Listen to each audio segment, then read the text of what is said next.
past 2 years, you've had to make some really hard decisions. And sometimes the direction wasn't exactly crystal clear. But as a leader, you've got to make them anyways. So how do you lead in these situations when the path is as clear as mud? From the Ramsey Network, this is the EntreLeadership Podcast, where we help business leaders grow themselves, their teams, and their profits. I'm your host, George Camel, and today's episode is all about how to lead your team in the gray areas and craft a victory out of the fog, which connects to our business driver of people. Our first guest today is Stephen Mansfield. Stephen is a friend of Ramsey Solutions, an entrepreneur, a speaker, and a best-selling author. And today I get to talk to him about how to lead your team when the direction isn't clear. He's going to share some examples from history, along with his 6-step process to lead in those types of situations. In our second conversation, I talk with Ramsey leader Suzanne Sims. She shares a new framework our leadership team has developed that really helps them make decisions that are tied to our core values. Up first, my conversation with Stephen Mansfield. Stephen, it's so great to have you on the podcast. Man, it's great to be back. Thank you. We are big fans of yours. You've been a friend to Dave's and this organization for how many years now? Oh, gosh, probably 2025. It's been a real privilege. You're aging yourself. I am, actually. I am. I'm everybody's grandfather around here, but that's all right. Well, we love when you come by and you bring so much wisdom and humor, and you're a masterful storyteller. So I'm hoping for some stories today. You got it, man. I came armed. Okay, good. So we're here to talk about how to lead your team when the direction isn't clear. And this is something that you've written about, leading in the gray area. And I feel like every leader out there in the past 18 to 24 months, there's been some gray area, yes, to say the least. Yes. Well, most leaders think that they have a vision of themselves, leading troops on horseback, in a fight between good and evil. But normally the decisions they make don't break down between black, white, good, evil, one thing or another. They're gray area. They're nuanced. They're intertwined. And you have to, those are the tough things. And that's what we're dealing with a lot in our society today. I can just say one word: masks. Well, right there, a business leader has got to make decisions, and it's controversial, and there is no black and white. There is no absolute. Certainly not a moral absolute. So unless the government's issued a mandate of some sort, I'm talking about beyond masks in any other area, or there's an absolute moral mandate coming from your own faith, then you're trying to make a decision as to what to do in an area that doesn't have easy answers, and those are the decisions that most leaders will struggle with. Yeah, and in all those decisions, it's good to be rooted in something and have a foundation. And so Yes. Obviously here at Ramsey, we talk a lot about your core values and your mission and your vision and constant communication. But there's still this element of, when the options are intertwined with each other, it's fuzzy. You can't just point to the core value on the wall and say, oh, well, now I know what to do. Well, some situations suggest the moral absolutes themselves. Kill a man or don't, to be extreme about it for a moment. Okay, the situation itself sort of indicates to you what the moral breakdown is. But most of these things don't. Most decisions leaders make, and this is something they don't teach in business schools or leadership schools, most decisions don't suggest the clear moral line. So you've got to bring that to the game. You've got to be able to apply your moral values in a way that gives you wisdom for leading. And then you've got to be able to articulate it afterwards, which most leaders aren't very good at. It's one of the hardest parts. They want to act, but they don't want to explain. They want to act, but they don't want to narrate. And so all of this is part of the art of leadership. Yeah, and it's hard too because you want to, keep the team morale going, but on either side, people are upset, they disagree. How do you kind of grapple with that piece of it when you're trying to make a decision? Does that come into the equation? Yeah, it does. You're gonna get smacked no matter what you do, quite frankly, especially in these decisions that are gray area. But I'll tell you what surveys show time and again, and certainly my consulting experience shows, and that is that people respect somebody who proceeds from clear values, who makes a reasoned decision, and then who narrates it afterwards. I use that word narrate a lot because most leaders don't want to explain themselves. Most leaders want to do something and then say, live with it, baby. But people like it when somebody says, here's why I did it. I did it for certain reasons. I did it for compassionate reasons. It was the best decision I could make at the time. Let's move on. And that wins them the affection that they would have lost had they just acted and thrown it at people. You don't have to always respect the decision, but you can respect the way the decision was made. And that has been proven time and again throughout history and time and again in recent history with polls and what have you. People will respect someone who makes a reasoned, wise decision, even if they don't agree with it. Well, I know you're a big history buff, and so Give us a story of a leader who has had to face something like this, where there was some gray area, the options were intertwined, and they had to make a decision. All right, my man is Winston Churchill. I share that with a lot of people around here in this organization, but my man is Winston Churchill. And right at the beginning of World War II, 1940, the Nazis had taken over France. Well, France had a fairly sizable navy. So now the question becomes, what do we do? They are right across the English Channel from England, is this French navy, and the Nazis are about to have access to it. So Churchill has to decide what to do. And there are French in the country who are sort of cooperating with the Nazis, trying to keep peace. And there are a lot of options. Do we sink these ships? Do we sail them to the U.S.? Do we sail them to Britain? What do we do? So I'll leave a little bit of a mystery here as to what actually happens. But this was a huge decision because France is an ally.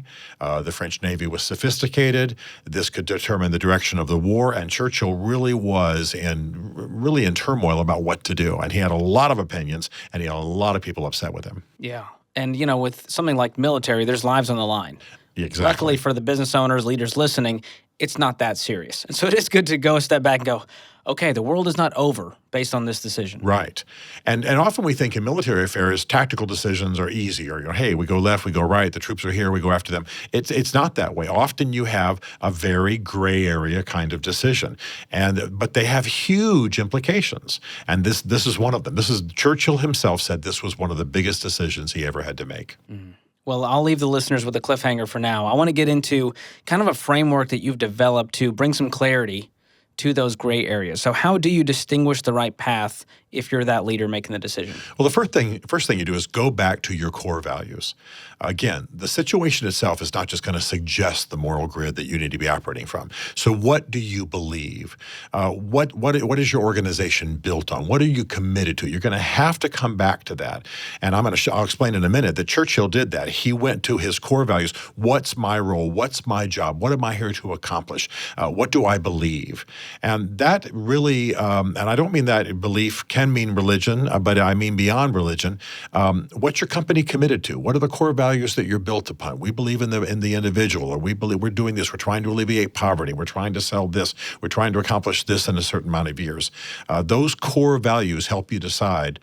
Make those critical decisions. But the problem is that it's like pulling apart spaghetti. So how do you decide what's most important? It's going to be your core values. You need to stay in touch with them. You need to have people around you who will hold them up to you, because a leader can easily get removed from their core values. And you need to be rehearsing them often. That's why I'm a big believer in putting them on the wall and tattooing them on your arm and producing T-shirts and everything else. Does Dave have the tats yet of our core values? That's a great question. I haven't looked. Have you? That's why he wears a lot of long sleeves. That's my guess. So you make these core values and you get to make decisions from this, but there's another piece of this that's the next step. And you talk about crafting your language. You talked about this earlier. We've got to start talking about this and articulating it. What does that look like? If you'll focus on crafting your language, it will actually help you make the decision. How are you going to articulate this decision? So you have a major business decision. You're going back and checking in with your core values. But the next thing you're doing, you're saying, how will I explain them? What language can I use? And I want to say it very bluntly, because we have a lot of leaders obviously listening to this podcast.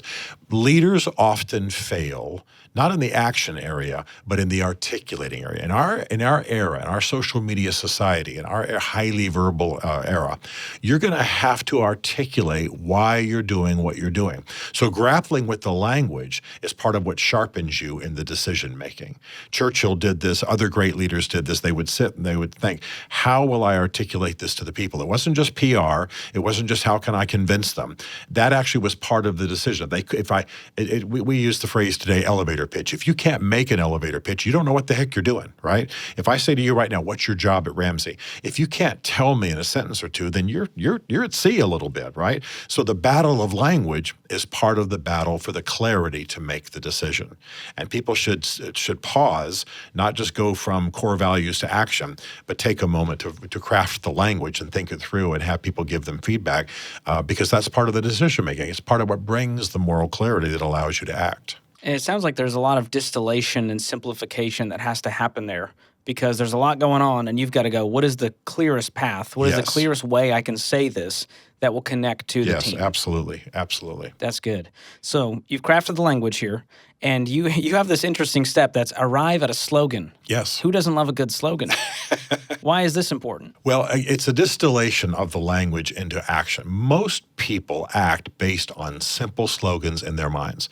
My firm does a lot of leadership crash analysis. When big leaders fail, we go in, try to fix it, try to figure out what went wrong.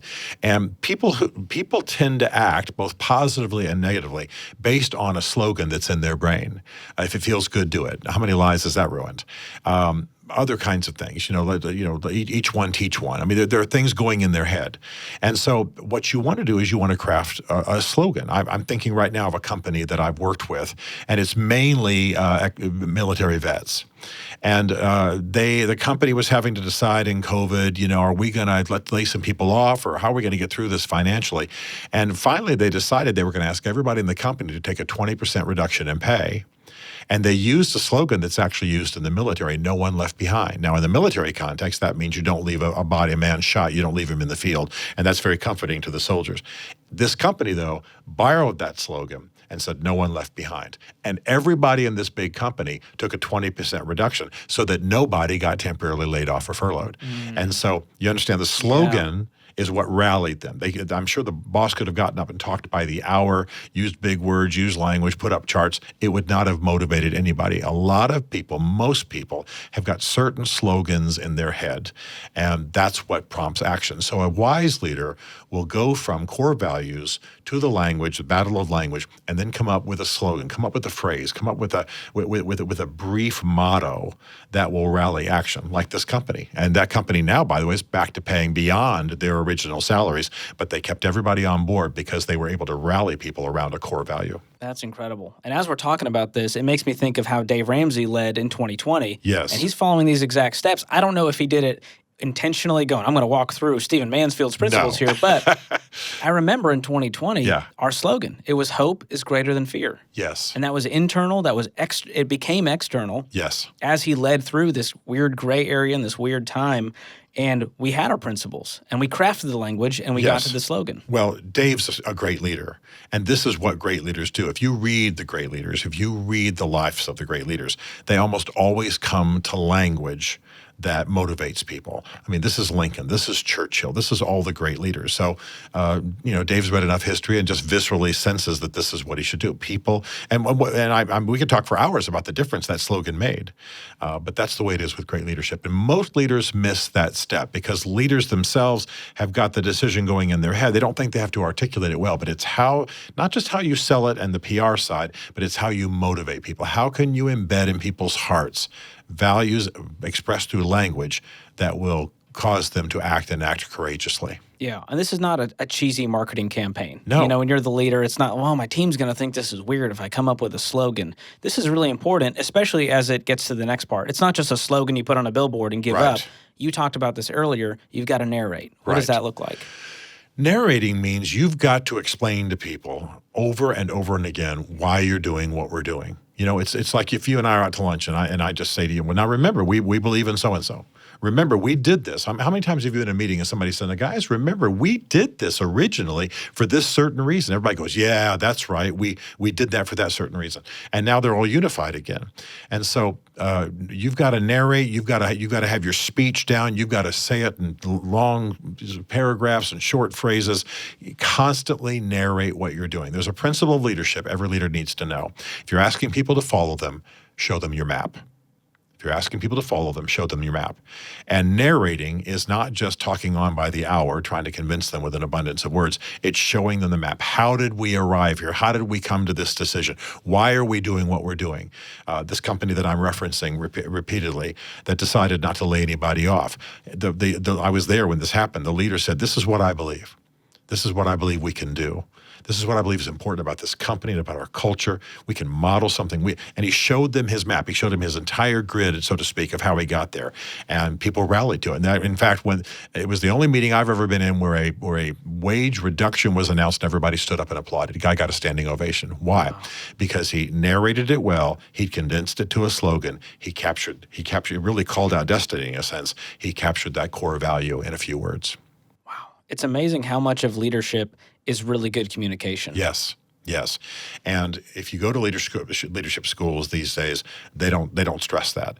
You know, one of the things my firm does is we coach leaders in DC, and it's amazing what happens when somebody who's gotten to their certain height based on their natural skills as a speaker, get some tactics, get some coaching, get some input, and how much further they can go, how much more they can impact people, how the crowds grow, to put it crassly, because communication is a major part of leadership. In fact, I would say that half of leadership is communication.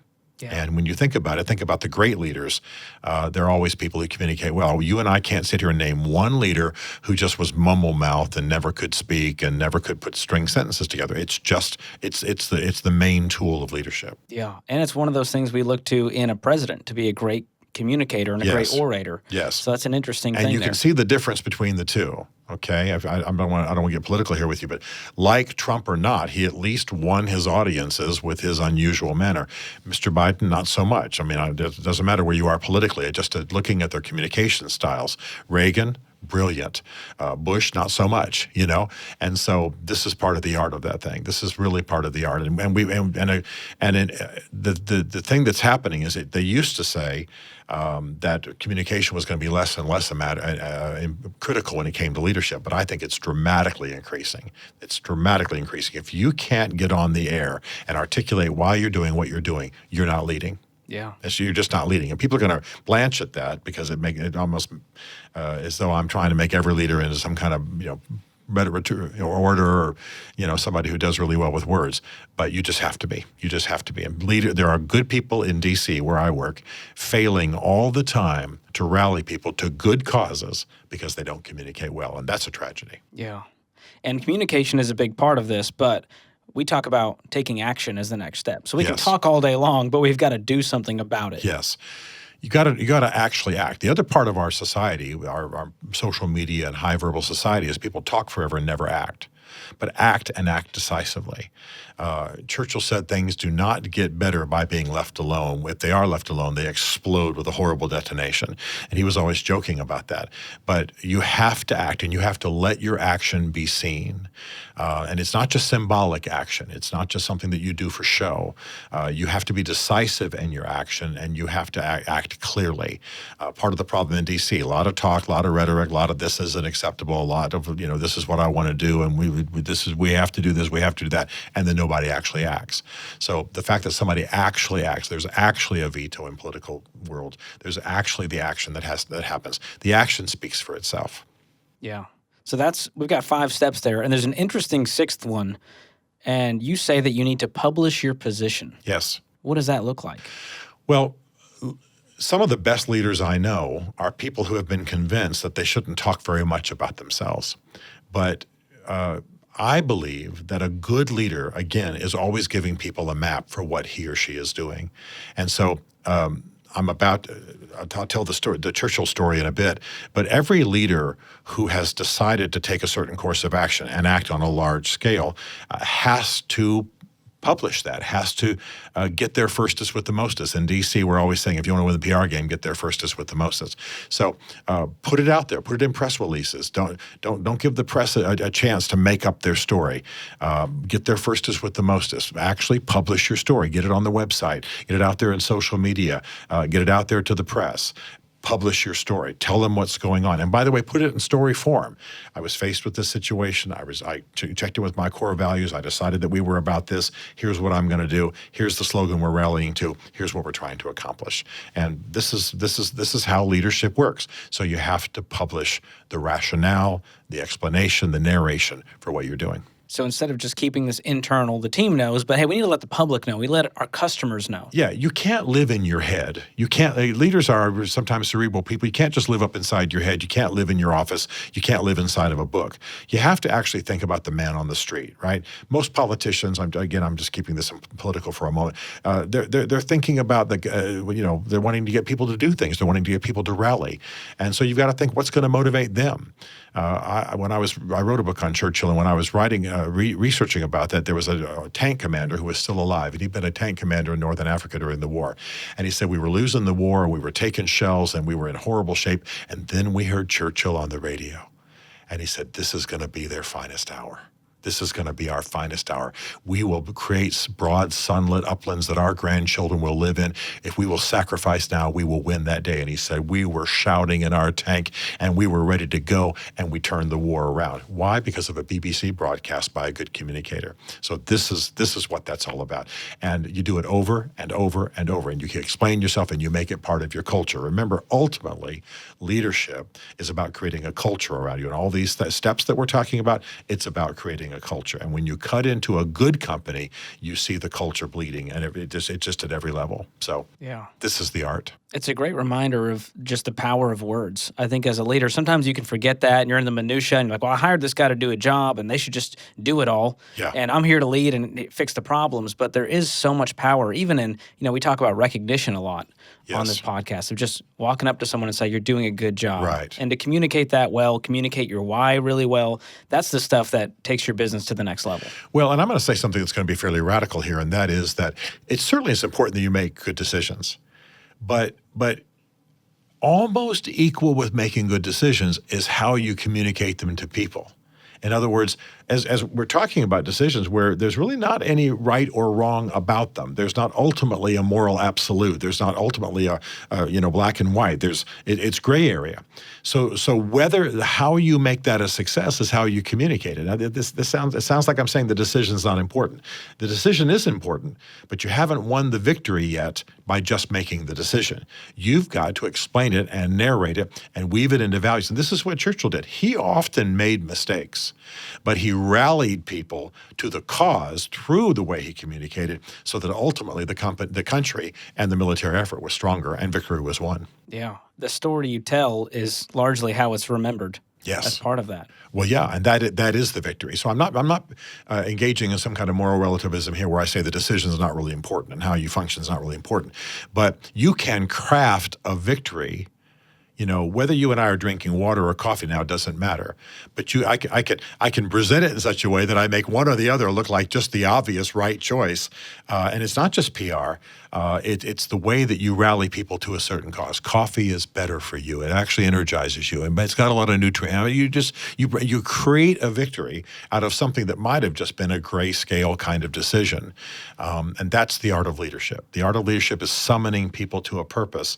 And again, what we're talking about are these decisions where there's not an obvious black and white, but you can still rally people to the decision that you've made, and that's part of the art. So you left us with this cliffhanger earlier with the Churchill story. What ended up happening? Churchill went back to his core value. What am I here to do? I'm here to protect England.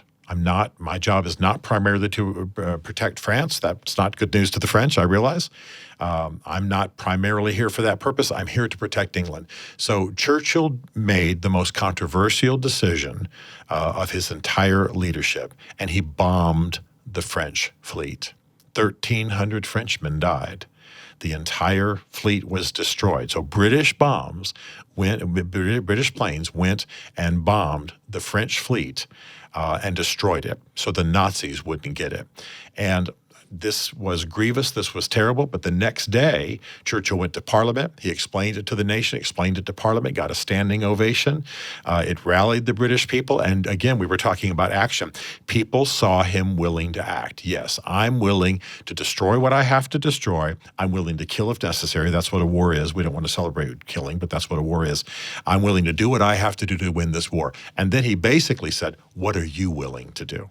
So action was its own message, and then he rallied the country. But you can imagine the controversy. Now, where Churchill failed in this area. It's an interesting little study in communication.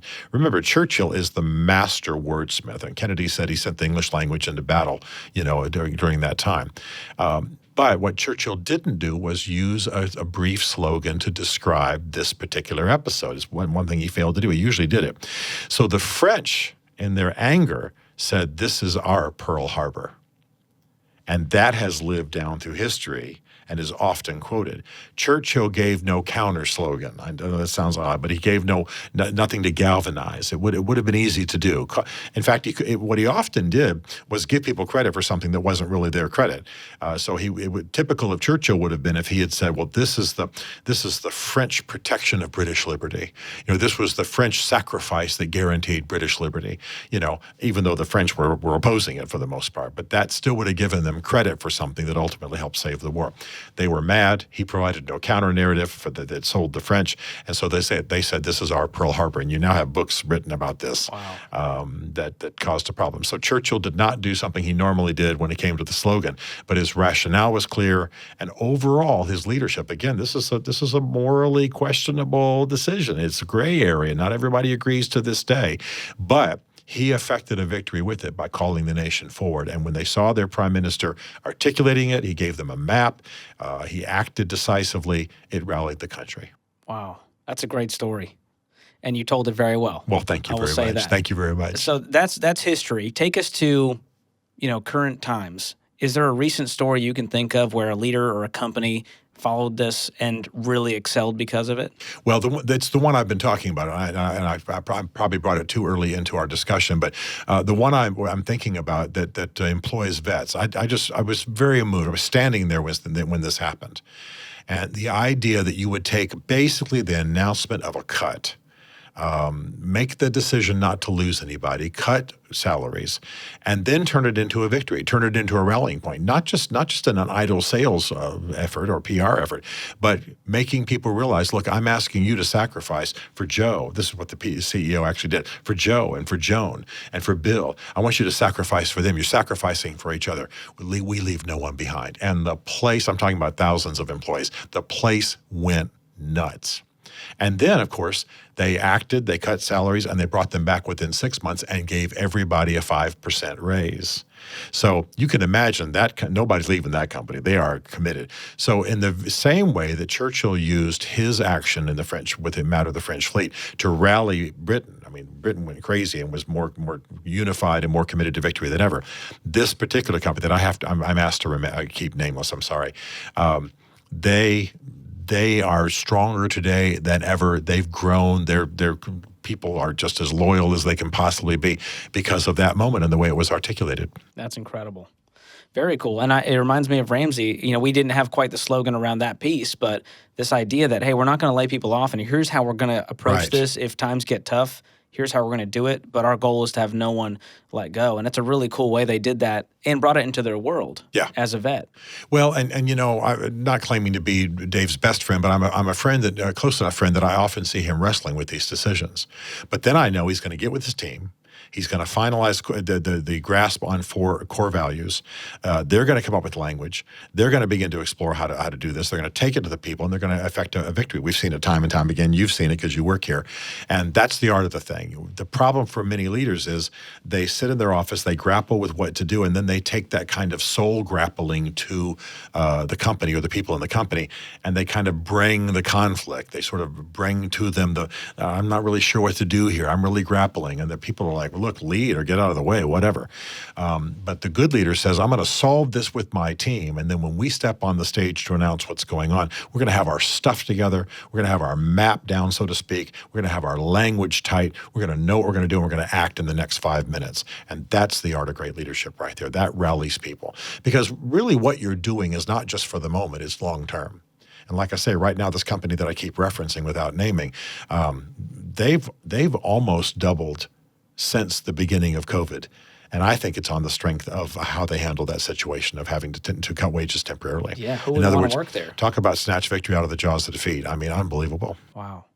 Well, I've been here 8.5 years now, and seeing our leadership, it's no surprise that the EntreLeadership brand has exploded, and people are going, "Hey, I want to know how Ramsey does leadership because we look up to a leader like Dave and Dave's leadership team for their stance and how they make decisions and the principles behind it." So I think you beautifully unpacked really the heart of how Ramsey does leadership in a really cool way today. Well, I appreciate you saying that. And I got to tell you that I really appreciate the EntreLeadership team. And the reason is you can have entrepreneurs and they can go out and they can start new projects and new ventures.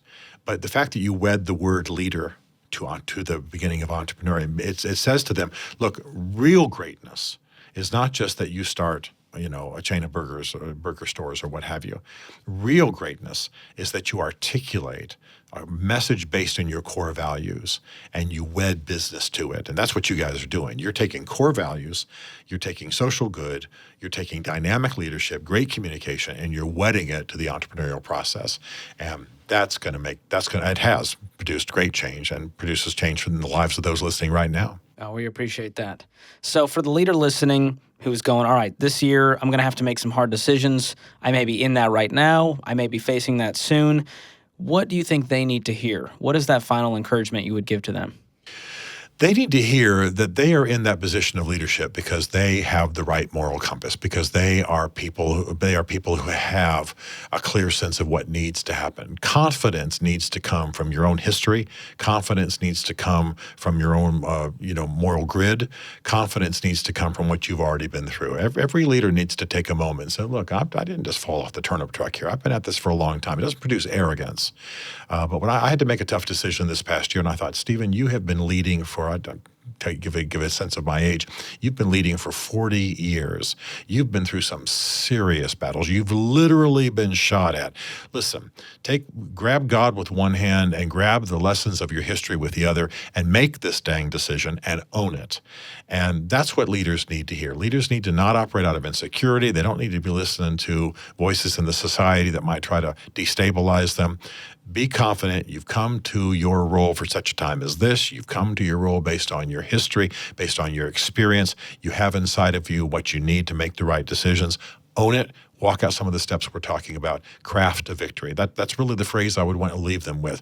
It's not a matter of, let me do a few things and hope that victory flies in on gossamer wings and lands on me. No, make it a victory. Craft a victory. You can do that. Wow. Beautifully said. Well, Stephen, you're an incredible communicator. I love your level-headed intelligence and wisdom and brilliance you bring to this podcast, and we appreciate you being here. You're very kind. Thank you very much. Thanks so much, Stephen, for a great conversation. Always appreciate your wisdom and your stories. Our conversation today originally started as a post on Stephen's website. And if you want to hear more leadership stories, tips, and principles from Stephen, check out his weekly newsletter, Leading Thoughts. To sign up, you can use the link in the show notes or just go to stephenmansfield.tv. Stephen gave us some great examples of what leading in the gray looks like. And coming up, we're going to dive deeper into the principles that we use here at Ramsey to make difficult decisions. I'm going to sit down with Suzanne Sims, our Senior Executive Vice President of B2C, and we're going to talk about how we make decisions at Ramsey with a new framework our leadership team has developed. We'll also talk about how you can create a similar list for your team. Here's our conversation. Suzanne, it's great to have you back on the podcast. It's great to be back. Due to popular demand.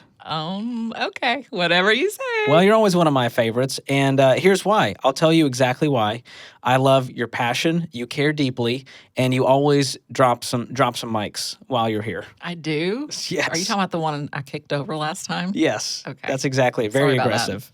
So I want to talk about this decision-making DNA that our leadership team has developed. And I had the pleasure of hearing about it in our leadership team meeting, and it resonated because it gave people a clear path when sometimes it's not so clear.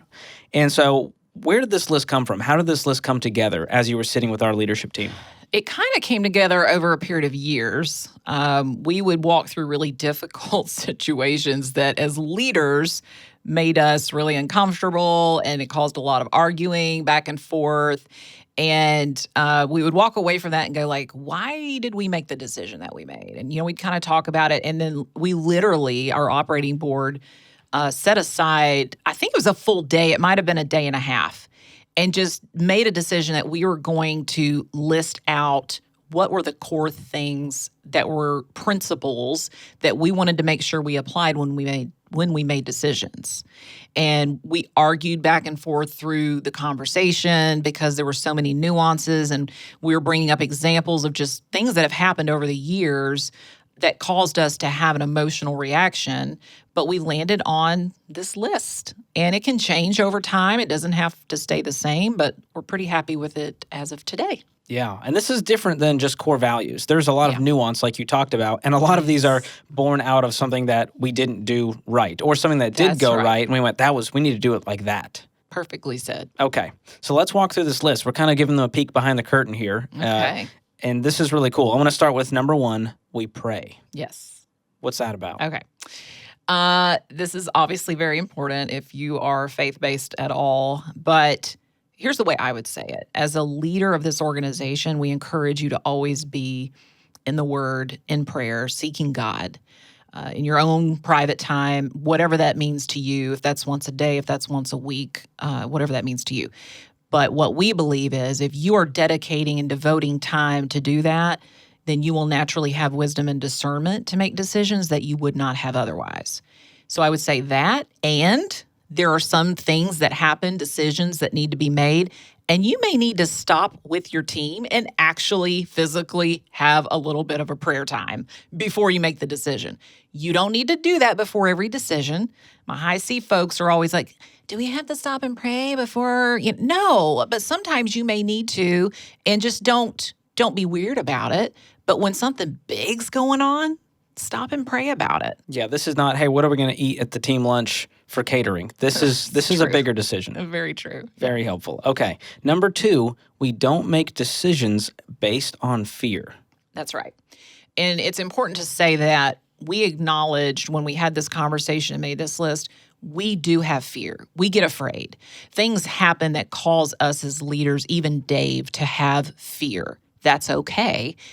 That doesn't mean that something's wrong with you. You are a human being, even if you're a badass CEO, okay? It's okay to have fear. And by the way, I would recommend you let your team know that you have fear. You show that vulnerability because it gives them permission to have fear in that same situation because they already do, by the way. But when we make the decision, we don't make it out of fear. Like we play out and think about worst case scenarios. We'll talk through those. But at the end of the day, we make the right decision. It's not a fear-based decision. Does that make sense? Yeah. And that one's born directly out of one of our core values, fear not. That's right. So one is there's a clear path there. That's You can see how we got there. Yes. So number 3, we consider the worst case scenario. You just mentioned this. What does that mean?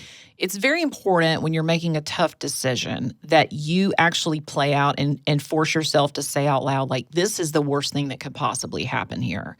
I mean, it helps in parenting to have that discussion with your kids when they're freaked out, right? Like, just say out loud, what is the worst possible thing that could happen? And once you say it out loud, it's never as big a deal as what it was in your head before you said it out loud.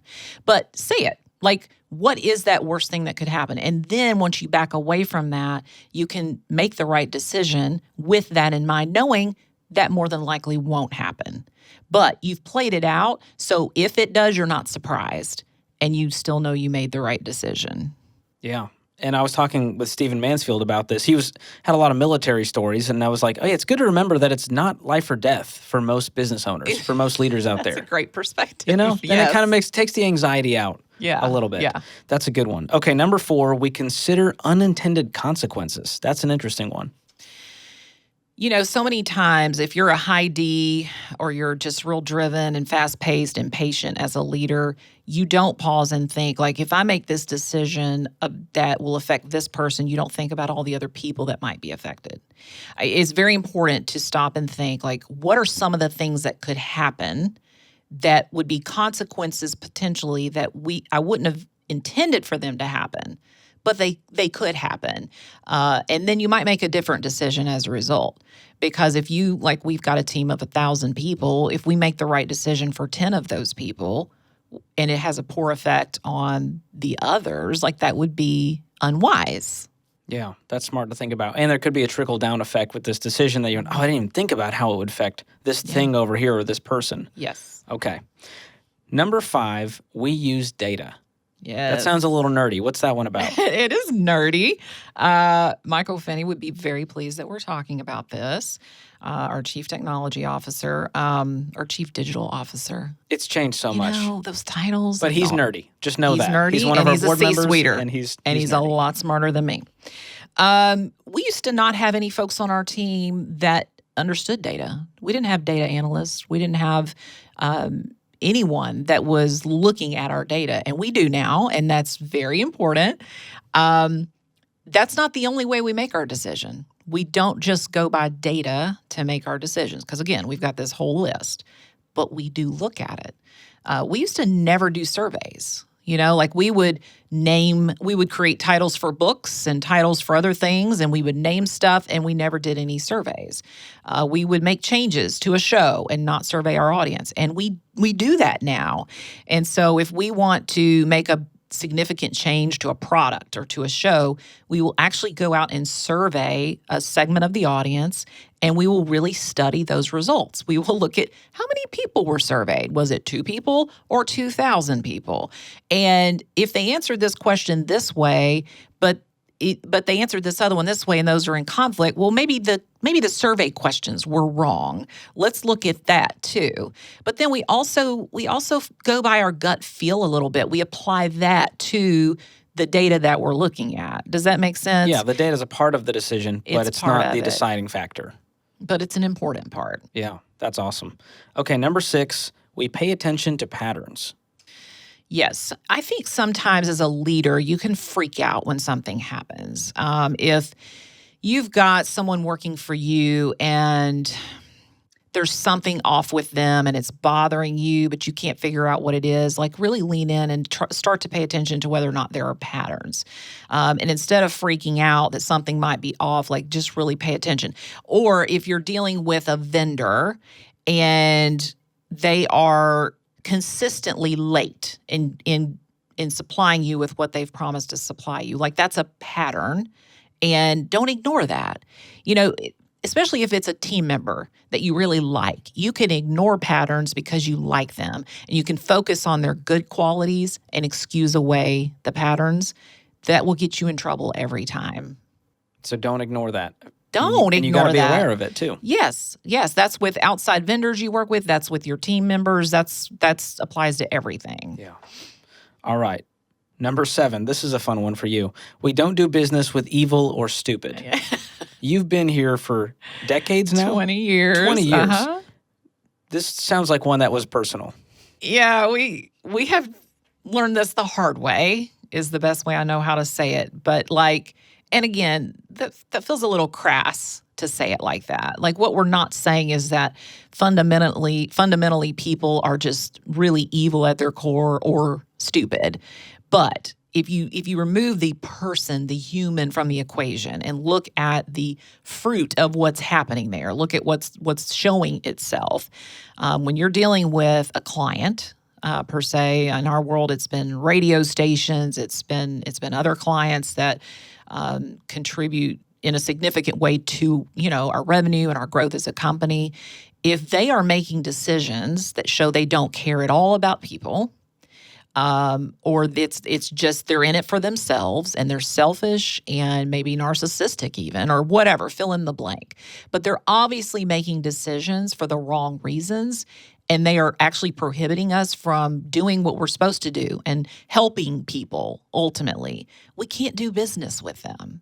And if they make stupid decisions that aren't logical, that aren't data related at all, that just don't apply, like I said, logic, don't ignore that and don't do business with those people. Who said you had to? There's no rule. Just because you entered into an agreement with someone, by the way, when you're entering in agreements, protect yourself. Make sure there are clauses to protect you so that no matter how great they seem and charismatic they seem, when you get 6 months down the road and they're doing stupid stuff, make sure you're protected so you can get out of that relationship. Don't stay in a position where you have to do business with them. Yeah. And I've seen us do that even when there's money on the line and we say, sorry, we'll take the hit because we're not going to do business with these people anymore. Yeah. That's good. That's a really good one. All right. Number 8, we do not become someone we are not. We do not become someone we are not.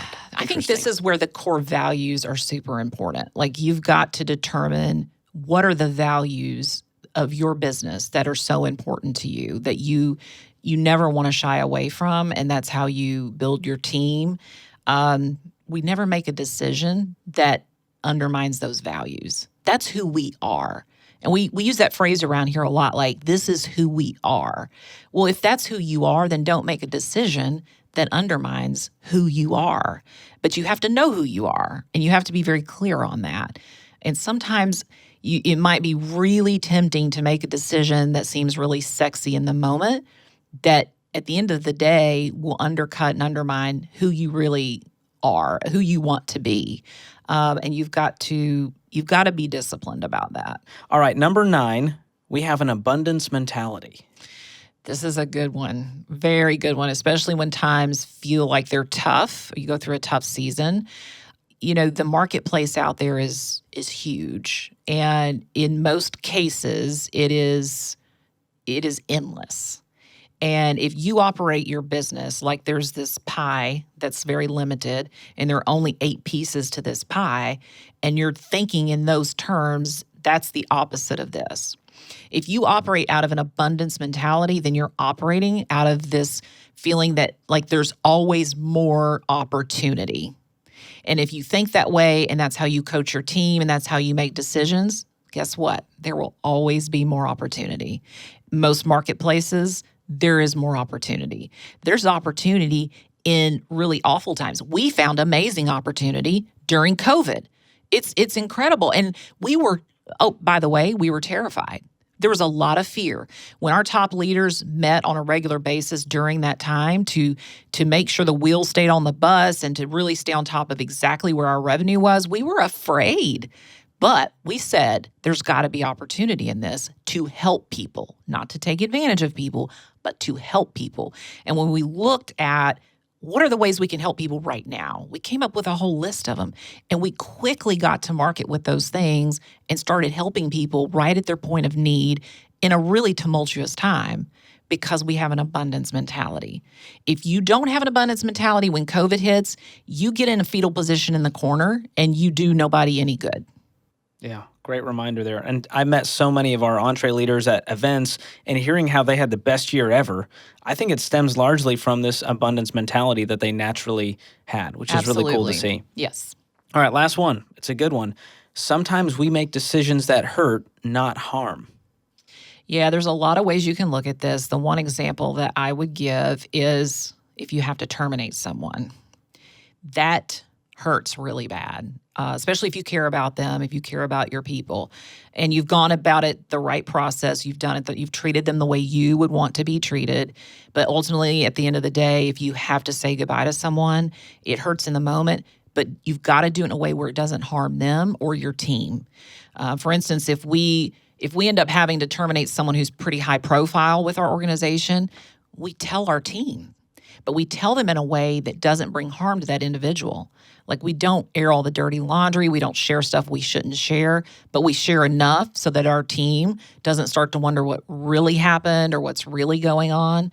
And so it's that fine line there, but it hurts, but we don't harm the individual. Does that make sense? Yeah, it sounds like the heart of it is we want to honor this person regardless of the situation. And we're not there to air their dirty laundry. That's not the spirit of it. Yes, and another way to look at it is you may make a decision to cut ties with a client. We just did that recently with a client who spends a lot of money with us on an annual basis because they were not going to serve our customers well going forward. And it hurts so much to end our relationship with them because that's lost revenue that we're going to have to make up for. But if we kept them on board, it would cause harm because they would not take care of our customers, the people that trust us, and it wouldn't be good in the long run. Yeah. Well, this is an incredible framework that you guys have developed, and I love that it was birthed truly out of the core values, out of the history of this place. And for the leader listening that goes, hey, Suzanne, this is awesome, and I'd love to just steal this and use it as my own cheat sheet, it doesn't quite work that way. Because this has to be yours. You could steal a few of these, sure, but a lot of these are personal to us and what we've experienced. So how can the person listening go create that for their business, for their team? You know, I would start with get in a room with your top leaders, or even if it's just yourself and one other person, but start to make a list of all the painful things you've been through. Firing people, problems with vendors, and problems with clients. Like, make a list on a whiteboard of all the painful things you've been through that when you look back on it, you either made the right decision or the wrong decision. Maybe you need two lists. But make a list of those things and identify, like, where were we in pain? What things do we not want to repeat, or what's that pain we don't want to have again?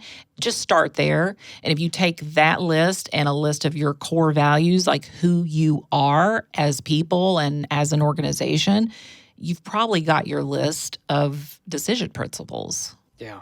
Well, Suzanne, it's always great having you on the podcast. I appreciate the way that you make decisions and how you care so deeply about this team, this mission, and this place. Thanks for being on. You're welcome. Thanks for having me. Thanks so much, Suzanne. Always great having you on the EntreLeadership podcast. Stephen and Suzanne both talked about some great steps and principles that will help you navigate gray areas with your team and make those key decisions. And if you weren't taking notes, we've got you covered.